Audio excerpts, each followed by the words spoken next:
Hello అండి అందరికీ. ఒకసారి ఇంట్లోనే ఇలా మ్యాంగోతో జ్యూస్ చేసి చూడండి. చాలా బావుంటుంది. బయట కొన్ని కస్టర్డ్ మిల్క్, ఫ్రూట్ సలాడ్ కానీ ఇది చాలా బావుంటుంది. ఒకసారి ట్రై చేసి చూడండి.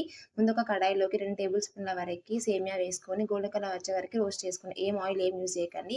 గోల్డెన్ కలర్ వచ్చాక అర లీటర్ వరకి పాల ప్యాకెట్ ఉంటుంది కదా! అర లీటర్ వరకి పాలు వేసుకొని బాగా మరిగించుకోండి. పాలు ఈ విధంగా మరుగుతున్నప్పుడు టేస్ట్‌కి సరిపడా షుగర్ వేసుకోండి. 2 టేబుల్స్ వరకు షుగర్ వేసుకొని షుగర్ మొత్తం కరిగేంత వరకు కరిగించుకోవాలి. తర్వాత కస్టర్డ్ మిల్క్ కూడా ఒక 2 టేబుల్స్ కస్టర్డ్ మిల్క్ బాగా కలుపుకొని కస్టర్డ్ మిల్క్ వేసుకొని చిక్కబడేంత వరకు కుక్ చేసుకోండి. ఈ విధంగా చిక్కబడితే సరిపోతుందండి. తర్వాత స్టవ్ ఆఫ్ చేసి చల్లారనివ్వండి.